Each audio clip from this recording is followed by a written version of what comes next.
네. 그럼 제목부터 다시 한번 좀 살펴보고 가겠습니다. 놀리지 트랜스퍼라는 말이 있고, 비전 파운데이션 모델이라는 말이 있고, 스몰 태스크 스페시픽 모델스라는 말이 있습니다. 그러면 지식을 정의한다. 그 다음에 비전 파운데이션 모델에서 지식을 정의하는데, 스몰 태스크 스페시픽 모델, 어, 모델 파라미터 개수가 작은 모델에 어떻게 효과적으로 전달할까? 에 관한 논문으로 봐주시면 되겠습니다. 저자들은 애플 소속이고요. 이제 앱스트랙트 좀 살펴보겠습니다.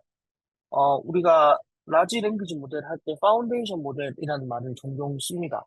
근데 이제 그것들이 다 언어 모델 기반에서 많이 나온 말들인데, 최근에는 비전 파운데이션 모델이라는 말이 등장했습니다. 이 비전 파운데이션 모델도 많은 이미지 데이터 가지고 잘 학습된 모델에 의미하고 다양한 다운스트림 테스트에서 잘 된다라고 알려져 있습니다. 그런데 이런 모델들은 대부분 파라미터 개수가 굉장히 많은 모델입니다. 그래서 그것들을 바로 현실 문제에 적용하기는 어렵다라는 걸 지적을 하고 있습니다.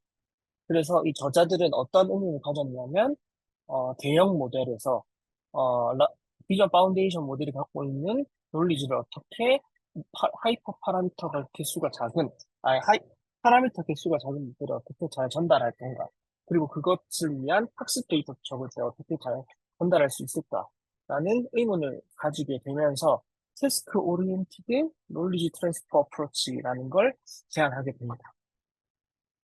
인트로덕션부터 좀 살펴보면, 이 사람들이 지적하는 이유가 있습니다. 비전 파운데이션 모델을 쓰기 어려운 이유가, 어, 인퍼런스 할 때 시간이 많이 걸리는 문제가 있기 때문에, 예를 들어서 핸드폰에서 추론하거나, 온 디바이스 상태에서 추론하기 좀 어렵다라는 점을 얘기를 하고 있고요. 그리고 자율주행이나 이미지, 그다음에 산업에서 쓰는 비전 모델들에 대해서는 일반적인 우리가 와일드 이미지라고 부르는 일상생활 이미지가 아니라 현재 도메인에 맞는 그런 모델들도 선호한다라고 합니다. 그래서 아까 말씀드렸던 비전 파운데이션 모델을 어떻게 잘 정의시킬 것인가. 하지만 이때 학습 데이터가 적은 상황입니다. 그래서 여기서 좀 지적하고 있는 게, 여기 X축이 사전 학습할 때 걸리는 시간이고, 여기는 유로 SAT라는 데이터셋에 대한 accuracy. 다른 기존 방식들 대비 여기 분홍 색깔 보시게 되면, 적은 사전 학습 시간임에도 불구하고 높은 성능을 보이는 것 확인할 수 있습니다. 그래서 자기네들 방법론의 성능을 입증하고 있는 그림이고요. 다음으로 이제 바로 제한 방법론 부분입니다.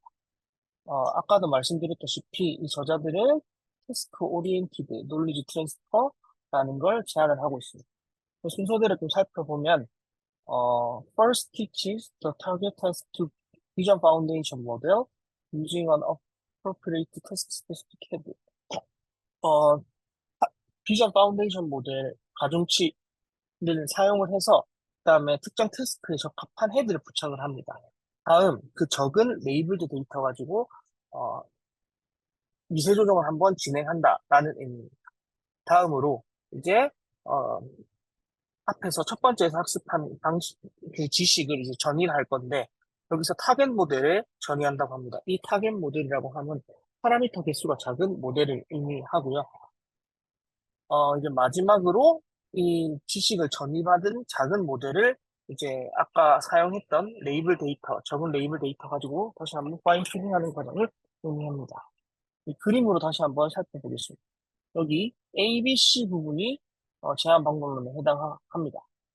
우선 첫 번째 사전학습 단계에서는 어, 특정 해결하고 싶은 문제에 대한 적은 레이블 데이터 가지고 비전 파운데이션 모델을 한번 업데이트를 진행합니다. 다음으로 이제 이 언레이블 트랜스퍼 데이터셋이라는 걸 사용을 할 건데, 그때 이제 비전 파운데이션 모델에서 나온 예측값과 타겟 인코더, 우리가 학습하고자 하는 파라미터 개수가 적은 모델에서 나온 아웃풋 사이에 매칭 로스를 산출합니다. 다음으로 이 타겟 인코더와 테스트 헤드를 다시 한번 전류시켜서 A에서 사용했던 레이블드 타겟 테스트 데이터셋, 개수가 적은 레이블 데이터 가지고 다시 한번 원하는 테스트를 수행할 수 있도록 학습을 하는, 미세 조정을 하는 걸 의미합니다. 그다음 저자들은 이 태스크 오리엔티드 놀리지 트랜스퍼 어프로치와 다르게 비교하는 게 태스크 어그노스틱, 태스크에 관계없이 어떻게 트랜스퍼 러닝을 할 수 있을까에 대한 걸 비교하고 있습니다. 여기 D에서 E로 진행하는 건데요. D를 보시게 되면 이 트랜스퍼 데이터셋, 얼레이블 트랜스퍼 데이터셋 가지고 비전 파운데이션 모델에서 나온 피처와 타겟 학습하고자 하는 타겟 인코더에서 나온 피처 사이에 매칭 로스를 생성하게 됩니다. 다음으로 이 타겟 인코더를 사용을 해서 뒤에 테스트 헤드를 부착한 다음에 적은 레이블드 데이터 가지고 원하는 테스트를 학습하는 걸 의미합니다. 그러면 지금 제가 설명드린 부분이 이제 여기 제한 방법론과 그거 비교 방법론에 대한 내용이고요. 그 다음에 또 이 제한하는 태스크 오리엔티드 놀리지 트랜스퍼 러닝 방법론과 태스크 어그노스틱을 비교하고 게다가 클립 방법론, 슈퍼바이즈드 인지네 프로트레이닝 방법론, 셀프 슈퍼바이즈드 다이노 방법론을 비교를 할 거고 서로 다른 5개의 태스크에 대해서 레이블 데이터가 적을 때 상황에서 비교를 진행합니다. 음, 그리고 아까 타겟 모델이라고 해서 파라미터 개수가 적은 모델을 학습할 거라고 얘기했는데 그 파라미터 개수가 적은 모델로 테스트 VIT S12, 모바일 VIT V2 1.0 이 두 개를 학습할 예정입니다. 그리고 제가 아까 여기 트랜스퍼 셋에 대해서 말씀드렸는데 트랜스퍼 셋을 서로 다르게 가져갑니다. 이 트랜스퍼 셋을 태스크와 관련이 없는 관련도가 적은 많은 데이터가 포함된 데이터셋 하나와 적은 태스크와 관련된 데이터들이 들어있는 하지만 레이블은 없는 그 데이터셋을 사용하는 경우 두 가지가 있습니다. 음, 여기 보시게 되면 트랜스퍼 셋을 두 가지 사용했는데 CC3M이라는 데이터와 그리고 타겟 태스크와 관련 있는 트랜스퍼 셋 두 개를 사용한다라고 합니다. 그래서 이 트랜스퍼 셋이자 언레이블 데이터 셋을 어떻게 가져가는지에 대한 가져가는 것이 좋은지, 가져간다면 어떻게 보는 것이 좋은지에 대한 인사이트를 제공을 합니다. 이게 제안 내용 관련해서는 마무리된 부분이고요. 그리고 이 실험들을 정리한 부분이 이 부분, 여기 다 분리 포인트로 해서 작성해 두었습니다. 다시 한번 이 하나하나 좀 살펴보시게 되면 타겟 모델 학습하는 과정에 대해서는 언레이블 데이터셋, 트랜스퍼 셋 가지고 사전 학습하는 경우와 파인 튜닝으로 구성되어 있습니다. 그 다음에 비교 방법으로 같은 경우에는 아까 이미지넷 프리트레이닝 하나 말씀드렸었고 클립으로 프리트레이닝 한 거, 그다음 다이노 방식으로 프리트레이닝 한 거 이렇게 말씀드렸습니다.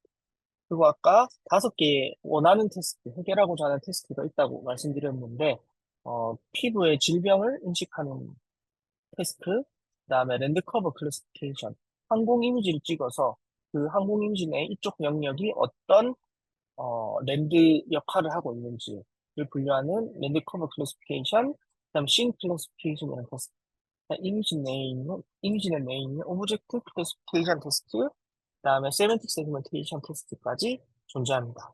각각에 대한 설명을 A1에 다 존재하고요. 여기 트랜스퍼 셋 같은 경우에는 일종의 언레이블 데이터 셋입니다. 그래서 아까 CC3M이라는 많은 데이터가 포함된 일반적인 트랜스퍼 셋을 사용하는 경우와 태스크와 관련된 트랜스퍼 셋, 예를 들어서 랜드커버 클래시피케이션 같은 경우에 랜드커버 클래시피케이션 위한 입력 이미지들이 포함된 데이터셋이다 라고 봐주시면 되겠습니다. 감사합니다. 그래서 여기에서 이 언레이블 트랜스퍼 셋으로 학습 데이터 자체를 사용한다고 여기 명시해 두고 있습니다. 그리고 비전 파운데이션 모델로는 다이노 V2 방식으로 학습된 VIT 라지 모델과 오픈 클립 방식으로 학습된 VIT 라지 모델이 있고요. 그때 사용한 데이터는 데이터 컴프라는 데이터셋입니다. 그리고 클래시피케이션 테스트에 대해서는 어떻게 헤드를 두냐면 그냥 리니어 클래시파이어를 뒀다라고 봐주시면 되겠고 세멘틱 세그멘테이션 테스트에 대해서는 딥랩 V3에서 사용하고 있는 디코더를 가지고 와서 붙였다라고 봐주시면 되겠습니다. 그리고 여기에 로스 이 부분이 존재하는데요. 그냥 클래시피케이션 같은 경우, 픽셀 레벨 클래시피케이션, 세멘틱 세그멘테이션까지 모두 크로스 엔트로피 로스를 사용했습니다. 그리고 매칭 태스크. 아까 비전 파운데이션 모델 아웃풋과 타겟 인코드에서 나온 아웃풋 사이에 매칭하는 태스크가 있다라고 말씀드렸는데, 케이엘 다이버전스 사용했다라고 합니다. 우선 이제 성능이 얼마나 증가하는지를 보겠습니다. 그것은 이 테이블 1번으로 좀 설명드릴 텐데요. 여기 클립 프리트레인, 이미지넷 프리트레이닝, 다이노 프리트레이닝과 태스크 어그노스틱 트랜스퍼러닝 방법론으로 제일 마지막에 유세 조작했을 때와 어, 제안하는 태스크 오리엔티드 트랜스퍼러닝 방법론으로 했을 때 그리고 트랜스퍼 셋을 CC3M으로 했을 때에 대한 성능입니다. 각각 테스트 문제별로 포함을 했고요. 제안하는 걸 했을 때, 이 왼쪽에 있는 거 했을 때 그게 얼마나 성능 증가했는지, 작게는 0.38에서 2.91만큼 증가했다. 이미지넷 데이터에 대해서는 1.90에서 11.6까지 증가했다라고 합니다. 이게 어떻게 나오게 됐는지는 다시 한번 숫자로 보여드리겠습니다.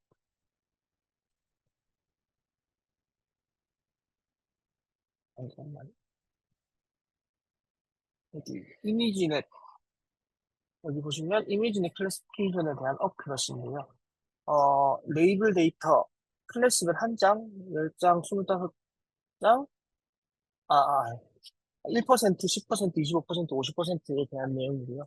아무것도 사전 학습하지 않았을 때, 플립 프리트레인을 사용했을 때, 다이노를 사용했을 때, 그 다음에 오픈 클립을 사용했을 때 각각의 성능들이 포함되어 있고요. 여기에 태스크 오리엔티드 74.03이라는 말이 있습니다. 다음으로 이제 그 테스트 어그노스틱에 대한 성능 여기 67.74를 봤을 때 아까 말씀드렸던 숫자에 근접하는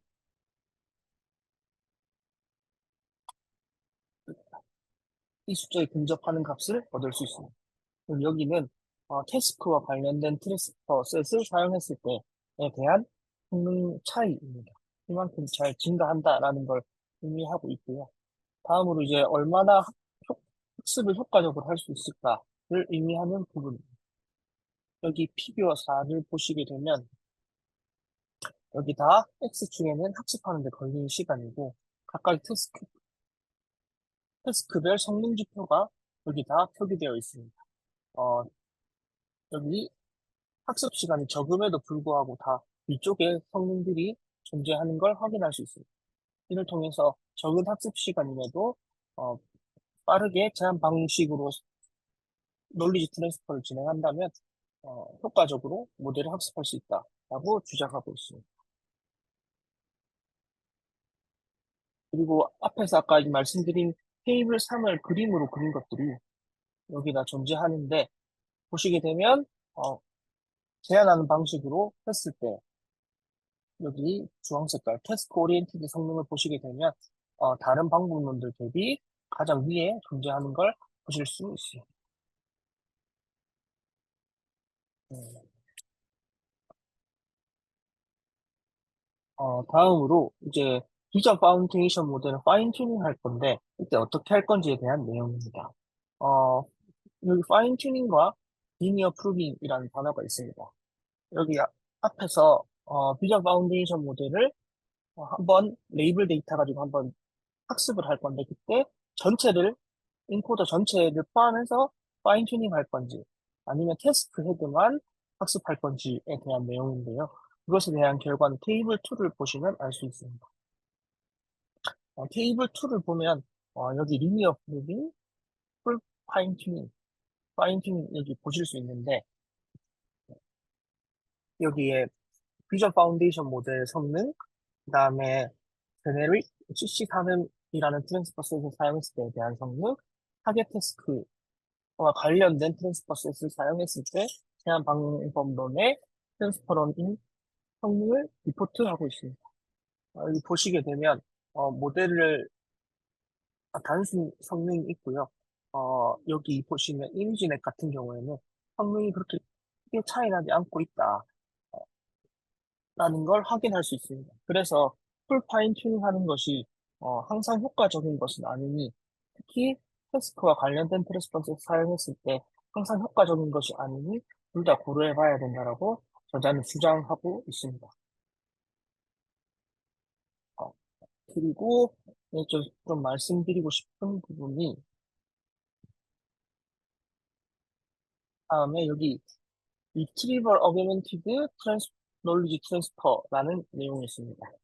지금 상황에서는 여기 제네릭 PC 산업이란 데이터는 엄청 많은 데이터를 포함한 언레이블 트랜스퍼 셋으로 사용을 하고 있는데 그런 데이터도 없고 안 그럼 테스트 게다가 또는 어, 해결하고자 하는 문제와 관련된 입력 데이터가 적을 때 어떻게 해야 될까라고 그런 상황일 때 어떻게 해야 될까라고 의문을 품고 있습니다.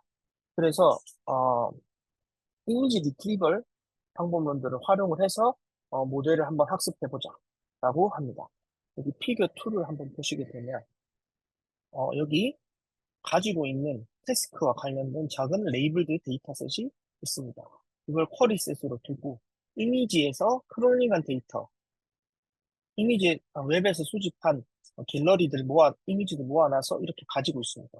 다음에 이 특정 이미지와 관련된 여러 이미지들을 가지고 와서 리트리벌 데이터셋을 만들고 그걸 트랜스퍼 셋으로 활용을 하면 모델 성능이 증가할 것이다 라는 가설을 가지고 실험을 진행했습니다.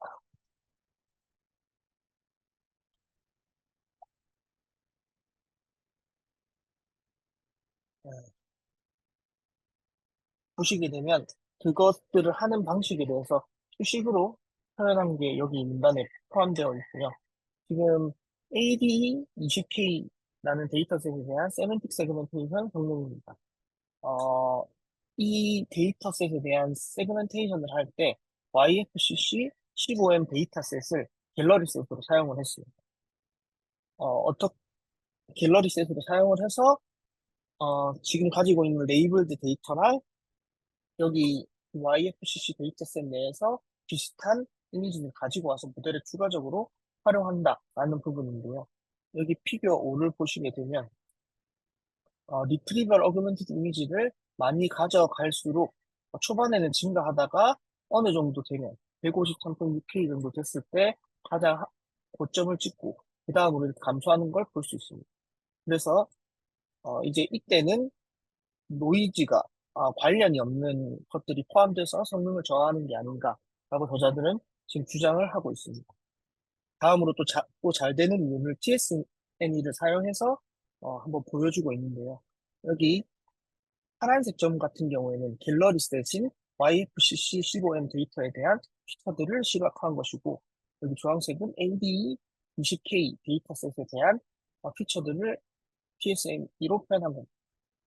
전체 갤러리셋 내에 풀고자 하는 문제가 존재하는 이 AD20K 데이터셋 포함되어 있기 때문에 잘 되는 것이 아닌가라고 기자들은 얘기하고 있습니다. 다음으로 이제 유로셋 클래시피케이션 데이터셋에 대해서 어떻게 갤러리셋에서 이미지를 가지고 왔는지 좀 설명드리겠습니다. 이 유로셋 클래시피케이션이라는 데이터셋은 여기 피겨 7에 보신 것처럼 하늘에서 찍은 이미지에서 이 부분이 어떤 도시의 영역을 하고 있는지, 어떤 역할을 하고 있는지를 인식하는 테스트라고 봐주시면 되겠습니다. 여기는 고속도로들이 다 존재하고, 여기는 거주지, 강들이 있습니다. 마찬가지로 이런 이미지 자체가 좀 희귀하고 많이 수집하기 어렵기 때문에 데이터 컴프라는 더 큰 데이터셋을 가지고 와서 아까 말씀드렸던 그 이미지 리트리버를 사용해서 이런 크롭 이미지들을, 매칭되는 이미지들을 찾아오고요. 다음에 그걸 트랜스퍼셋으로 활용해서 모델 학습을 진행했다고 합니다. 그랬을 때 여기 보시게 되면 적절한 데이터 개수가 더 많아지니까 성능도 같이 오르더라라고 저자들은 리포트를 하고 있습니다. 이제 마지막으로 결론 부분인데요. 결론, 이 논문에서는 딱히 그렇게 뭐 수식적으로나 뭐 모델 구조적으로나 주장하는 바는 없지만 어떻게 레이블드 데이터와 언레이블 데이터 그리고 비전 파운데이션 모델을 활용해야 되는지에 대해서 실험적으로 굉장히 많이 증명하고 있습니다.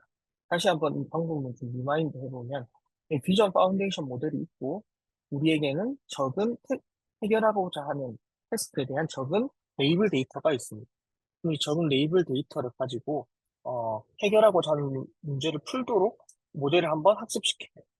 다음으로 이 비전 파운데이션 모델 인코드와 태스크 코드를 모두 가지고 와서, 그 다음에 학습하고자 하는 파라미터 개수가 적은 모델을 다시 한번 그 태스크를 해결하도록 모델 학습을 진행합니다.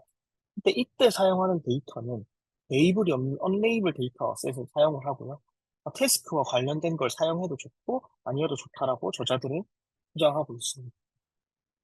그렇게 해서 다시 한번 모델을 학습시키고 학습된 타겟팅 코드와 태스크를 다시 가지고 와서 진짜 정답이 있는 데이터 가지고 다시 한번 파인 튜닝하는 방식으로 모델을 학습한다면 적은 레이블드 데이터 가지고도 모델을 잘 만들 수 있다라고 저자들은 주장하고 있습니다. 근데 이거 한계점을 좀 생각해 보면 만약에 산업 도메인이나 뭐 의료 도메인에서 진짜 특정 태스크를 위한 데이터 이런 언레이블 데이터 자체도 희귀할 때는 좀 적용하기 어렵다라는 걸 고민할 수 있겠습니다. 준비한 내용은 여기까지입니다. 궁금한 점 있으면 질문 부탁드리겠습니다.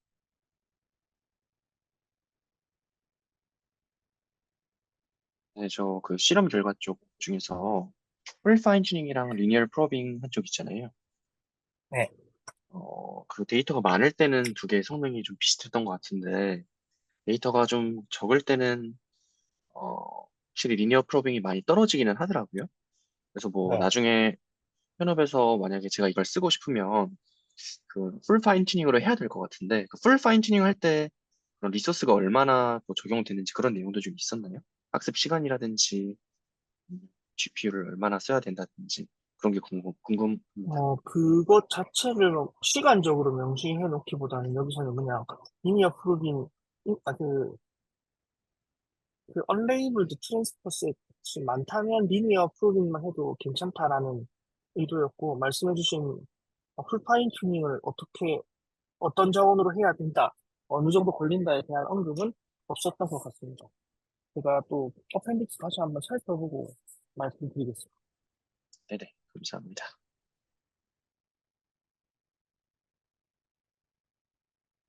또 질문 있으신가요?